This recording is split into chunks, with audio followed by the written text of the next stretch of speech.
Hello everyone, welcome to my YouTube channel. This is Jai Singh. जिस तरह से किसी भी चीज़ को बनाने के लिए कुछ बेसिक रूल्स का पालन करना पड़ता है, कुछ बेसिक नियम का पालन करना पड़ता है, तो ठीक उसी तरह से हमारे इस वर्कआउट शेड्यूल को डिज़ाइन करने में, इसको बनाने में भी हमको कुछ नियमों का ध्यान रखना पड़ता है। यहाँ पर कई सारे थंब रूल्स होते हैं जो हमको पता होने चाहिए और उसको हमको अप्लाई करना पड़ता है जब भी हम किसी का वर्कआउट रूटीन डिज़ाइन करते हैं, वर्कआउट शेड्यूल प्लान करते हैं। तो यहाँ पर हमारे आज के वीडियो हम जानेंगे थंब रूल नंबर फर्स्ट हमारे वर्कआउट रूटीन को डिज़ाइन करने का। सो आइए सीखते हैं। थंब रूल नंबर फर्स्ट है मसल ग्रुप सीक्वेंसिंग। यहाँ पर होता क्या है, हमारे जो बॉडी के अंदर मसल ग्रुप है, हमारे मेजर मसल ग्रुप कौन से हैं। यहाँ पर जब हम वर्कआउट शेड्यूल की बात करते हैं तो यहाँ पर हम 6 मसल ग्रुप को कंसीडर करते हैं, जिसमें से पहला है लेग मसल ग्रुप, दूसरा बैक मसल ग्रुप, तीसरा चेस्ट मसल ग्रुप, चौथा शोल्डर मसल ग्रुप, पांचवा ट्राइसेप मसल ग्रुप और छठवा बाइसेप मसल ग्रुप। तो इन्हीं 6 मसल ग्रुप को हम कंसीडर करते हैं जब हम अपना वर्कआउट रूटीन प्लान करते हैं। तो यहाँ पर बेसिकली हम जिम के अंदर जाकर एक हफ्ते में इन्हीं 6 मसल ग्रुप को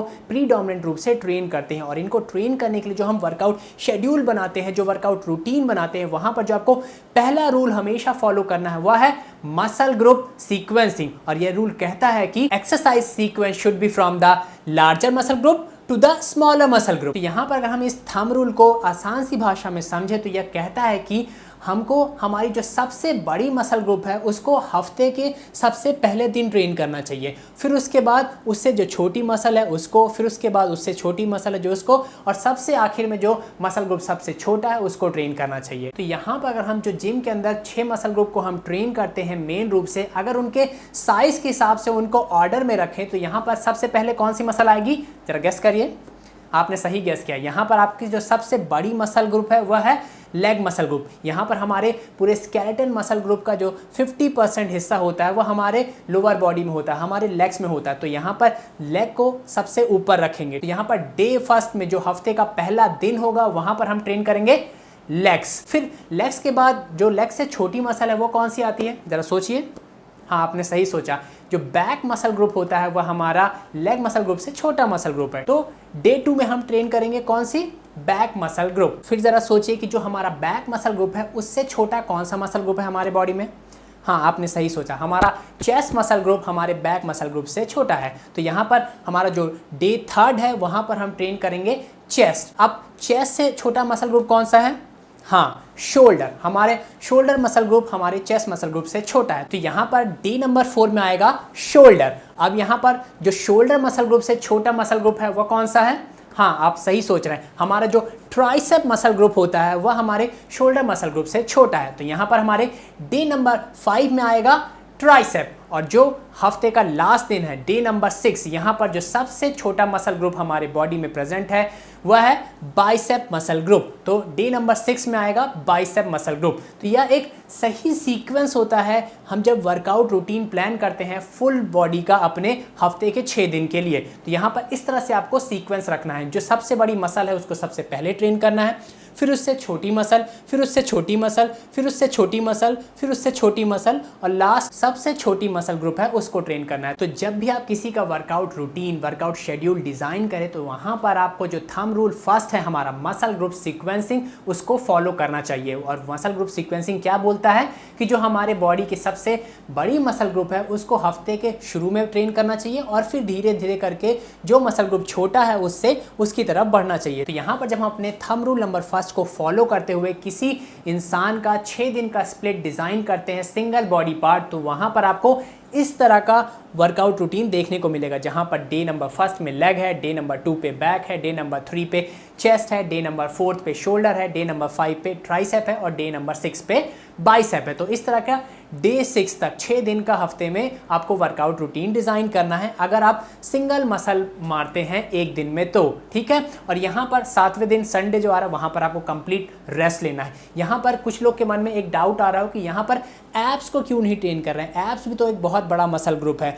और कुछ लोग के मन में ये भी डाउट आ रहा है कि यहाँ पे फोर आर्म को क्यों नहीं ट्रेन कर रहे हैं। तो मैं यहाँ पर आपको बता दूँ, जैसे कि हमने पहले ही बताया कि आपको जब हम जिम के अंदर जाते हैं तो हम प्रीडोमिनेटली कौन सी मसल मारते हैं, हम प्रीडोमिनेटली इन्हीं 6 मसल ग्रुप में फोकस करते हैं। और दूसरी बात क्या होती है, जो हमारा एब्स मसल ग्रुप होता है, जो हमारा फोरआर्म होता है, ये एक तरह के स्टेबलाइजर मसल है। कहने का मतलब जब भी आप इन मसल ग्रुप की एक्सरसाइज परफॉर्म करते हैं तो इन मसल ग्रुप की एक्सरसाइज को परफॉर्म करने के दौरान इनडायरेक्ट रूप से आइसोमेट्रिक कॉन्ट्रैक्शन के रूप में आइसोमेट्रिकली हमारे एब्स एंगेज हो जाते हैं, हमारे फोरआर्म्स एंगेज हो जाते हैं। फॉर एग्जांपल आप खड़े होकर इस तरह से मिलिट्री प्रेस मार रहे हैं तो यहाँ पर क्या हो रहा है, आपके एब्स आपकी बॉडी को स्टेबलाइज कर रहे हैं। यहाँ पर जब आप अपने बाइसेप के लिए हैमर कर्ल्स मारते हैं तो उस हैमर कर्ल्स को परफॉर्म करने में हमारी फोरआर्म की muscle as a stabiliser muscle काम करती है, उस एक्शन को स्टेबलाइज करती है। तो यहाँ पर इनडायरेक्ट रूप से हमारी फोरआर्म की मसल ट्रेन हो जा रही है। तो इसलिए मैंने एब्स को, फोरआर्म्स को हमारे इन बॉडी स्प्लिट्स में नहीं रखा। यहाँ पर बस आप इतना समझ लीजिए कि अगर आप अपने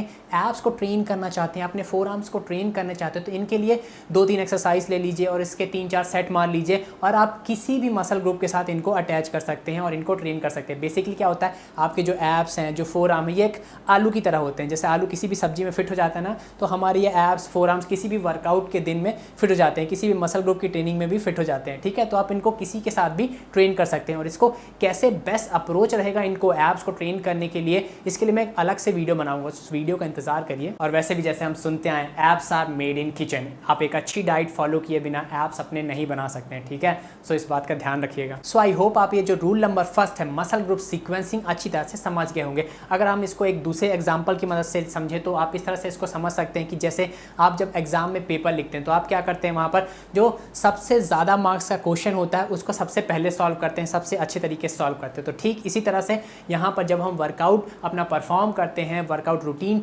डिज़ाइन करते हैं, तो वहाँ भी हमको देखना चाहिए कि जो सबसे बड़ा मसल ग्रुप है उसको हफ्ते में सबसे पहले ट्रेन करें और फिर हफ्ते के पहले दिन सबसे बड़ा मसल ग्रुप ट्रेन करने के बाद आपको दूसरे दिन उससे छोटा मसल ग्रुप ट्रेन करना है, फिर तीसरे दिन उससे छोटा मसल ग्रुप ट्रेन करना है, चौथे दिन उससे छोटा मसल ग्रुप ट्रेन करना है, 5वें दिन उससे छोटा मसल ग्रुप और लास्ट हफ्ते का जो 6वां दिन है वहाँ पर आपको सबसे छोटे मसल ग्रुप को ट्रेन करना है और डे 7 में आपको रेस्ट लेना है, संडे रेस्ट, कंप्लीट रेस्ट, ताकि आपकी बॉडी जो आपने 6 दिन ट्रेनिंग की है उससे रिकवर हो सके। तो वीडियो में अभी तक हमने जाना कि अगर आप हफ्ते में 6 दिन जिम जाते हैं तो किस तरह से आप सिंगल मसल ग्रुप को फुल बॉडी स्प्लिट परफॉर्म करें। तो यहाँ पर इस तरह का आपको रूटीन परफॉर्म करना है। अब बात करते हैं उन लोग की जो हफ्ते में सिर्फ 5 दिन जिम जाते हैं, जिनके पास ये डे 6 नहीं होता, तो वो कैसे सिंगल मसल ग्रुप को स्प्लिट करें। ठीक है, तो यहाँ पर क्या करना होता है, जो आपका ये बाइसेप और ट्राइसेप है 5वें दिन और 6वें दिन, तो यहाँ पर हम क्या करते हैं, बाइसेप और ट्राइसेप को दोनों कंबाइन करके ट्रेन करते हैं और उसको हम बोलते हैं आर्म्स डे। तो यहाँ पर ऐसे लोग जिनका पास हफ्ते में से 5 दिन है जिम जाने के लिए, तो वो इस तरह से अपना वर्कआउट स्प्लिट तैयार करें सिंगल मसल ग्रुप। तो यहाँ पर आप क्या देख सकते हैं कि डे 1 में तो लेग है, डे 2 बैक है, डे 3 चेस्ट है, डे 4 शोल्डर है और डे 5 में आ गया आर्म्स डे। आर्म्स डे में आपको बाइसेप और ट्राइसेप को कंबाइन करके ट्रेन करना है। आप बेसिकली आप इस आर्म्स डे में 3 एक्सरसाइज ट्राइसेप की मान लीजिए, 3 एक्सरसाइज बाइसेप की मान लीजिए, तो ये भी पर्याप्त रहता है। यहाँ पर एक डाउट आता है कि बाइसेप और ट्राइसेप में से कौन सा पहले परफॉर्म करें आर्म्स डे के दिन। तो यहाँ पर आपको क्या ध्यान रखना है कि जो आपका आर्म्स डे है, डे नंबर 5, यहाँ पर जो आर्म्स डे है, यहाँ पर आप जिम के अंदर जाते ही पहले अपना ट्राइसेप मसल का पूरा वर्कआउट परफॉर्म करें, उसके बाद बाइसेप मसल ग्रुप का वर्कआउट परफॉर्म करें, क्योंकि ट्राइसेप बड़ा है इसलिए उसको पहले ट्रेन करें, फिर उसके बाद बाइसेप मसल ग्रुप को ट्रेन करें। ठीक है, और यहाँ पर कुछ लोग के मन में यह भी डाउट आ सकता है कि आर्म्स डे हो गया वो काफ़ी बड़ा हो गया, मतलब बाइसेप भी है ट्राइसेप भी है, तो इसका जो साइज़ है मसल का वो ज़्यादा हो गया शोल्डर वाले से। तो यहाँ पर आप क्या कर सकते हैं, अगर आप चाहें तो इन दोनों को स्विच भी कर सकते हैं, मतलब आर्म्स डे को आप डे नंबर 4 में भी ट्रेन कर सकते हैं और शोल्डर को डे में 5 में भी ट्रेन कर सकते हैं। इस तरह से भी आप ट्रेन कर सकते हैं। तो यहाँ पर आपके पास एक फ्लेक्सिबिलिटी है कि आप अपने आर्म्स डे को डे नंबर 4 में ट्रेन भी कर सकते हैं और चाहे तो आप डे नंबर 5 में भी ट्रेन कर सकते हैं। ठीक है, और वैसे भी होता क्या है कि जो आपका बाइसेप होता है, जब आप बैक मसल ग्रुप की ट्रेनिंग परफॉर्म करते हैं तो वह उस दिन भी हिट हो जाता है। जो आपका ट्राइसेप होता है वह आपके चेस्ट वर्कआउट के दिन भी हिट हो जाता है, आपके शोल्डर वर्कआउट के दिन भी हिट हो जाता है। तो यहाँ पर एक बेस्ट अप्रोच ये रहेगा कि आप अपने आर्म्स डे को डे नंबर 5 में ही रखें। ठीक है, यह तो अभी हमने जाना कि अगर आप हफ्ते में 5 दिन जिम जाते हैं तो किस तरह से आप अपना वर्कआउट स्प्लिट परफॉर्म करें। आप उन लोग की बात करते हैं जिनके पास सिर्फ 4 दिन है हफ्ते में जिम जाने के लिए, तो वो किस तरह से अपना वर्कआउट स्प्लिट तैयार करें। तो यहाँ पर उनको क्या करना है, डे नंबर 1 में लेग ट्रेन करना है, डे नंबर 2 में बैक मसल ग्रुप और बाइसेप मसल ग्रुप को कंबाइन करके ट्रेन करना है, डे नंबर 3 में उनको चेस्ट मसल ग्रुप और ट्राइसेप मसल ग्रुप को कंबाइन करके ट्रेन करना है, और डे नंबर 4 में उनको शोल्डर मसल ग्रुप को ट्रेन करना है। तो उनका स्प्लिट किस तरह से होगा, इस तरह से, ठीक है। जिनके पास 4 दिन है हफ्ते में जाने के लिए जिम, जो 4 दिन ही जिम जा पाते हैं, तो उनको इस तरह का स्प्लिट फॉलो करना चाहिए। यह तो हुई बात उन लोग की जो हफ्ते में 4 दिन जिम जाते हैं। अब बात करते हैं उन लोग के लिए जो हफ्ते में 3 दिन ही जिम जा पाते हैं, ठीक है। तो वो लोग अपना स्प्लिट कैसे तैयार करें, तो वहाँ पर उनको क्या करना है, डे नंबर 1 में लेग ट्रेन करना है, ठीक है। डे नंबर 2 में उनको ट्रेन करना है back muscle group, bicep muscle group और रियर डेल्ट। रियर डेल्ट मतलब आपका जो ये डेल्ट का पिछला हिस्सा है, ठीक है। रियर डेल्ट को उनको डे 2 में कंबाइन करना है बैक मसल ग्रुप के साथ और बाइसेप मसल ग्रुप के साथ। और उनको डे 3 में क्या ट्रेन करना है, chest muscle group, tricep muscle group और फ्रंट डेल्ट और लैटरल डेल्ट, ठीक है। तो यहाँ पर आपको डे 3 में उनको इस तरह से ट्रेनिंग परफॉर्म करनी है। यह तो हमने जाना वर्कआउट स्प्लिट उन लोगों के लिए जो हफ्ते में 3 दिन जिम जा पाते हैं। अब बात करते हैं उन लोग के लिए जो हफ्ते में सिर्फ 2 ही दिन जिम जा पाते हैं। यहाँ पर इनको किस तरह से ट्रेन करना है, इनको डे नंबर 1 में परफॉर्म करनी है अपने लोअर बॉडी की ट्रेनिंग, लेग्स की ट्रेनिंग परफॉर्म करनी है, और डे नंबर 2 में इनको परफॉर्म करनी है अपर बॉडी की ट्रेनिंग। यहाँ पर मेक श्योर करेंगे कि बैक मसल ग्रुप की एक्सरसाइज लें, फिर चेस्ट मसल ग्रुप की एक्सरसाइज ले लें कुछ, फिर शोल्डर की एक्सरसाइज ले लें कुछ, फिर एक एक्सरसाइज ट्राइसेप की ले लें, एक एक्सरसाइज बाइसेप की ले लें। तो इस तरह से इनको अपर बॉडी की सारी मसल ग्रुप के कुछ ना कुछ एक्सरसाइज को पिक करना है, और इनका जो सीक्वेंस रहेगा वो इस तरह से ही रहेगा कि पहले बैक की एक्सरसाइज लें, फिर चेस्ट की एक्सरसाइज लें, फिर शोल्डर की एक्सरसाइज लें, फिर ट्राइसेप की एक्सरसाइज लें, फिर बाइसेप की एक्सरसाइज लें। ये तो हमने जाना कि किस तरह से उन लोग को ट्रेन करना है जो हफ्ते में 2 ही दिन जिम जा पाते हैं। अब बात करते हैं उन लोग के लिए जो हफ्ते में सिर्फ 1 ही दिन जिम जा पाते हैं। तो उनके लिए मेरा बेस्ट सजेशन यही है कि तुमसे ना हो पाएगा, हमें तुम्हारे लक्षण बिल्कुल ठीक नहीं लग रहा है, तुमसे ना हो पाएगा।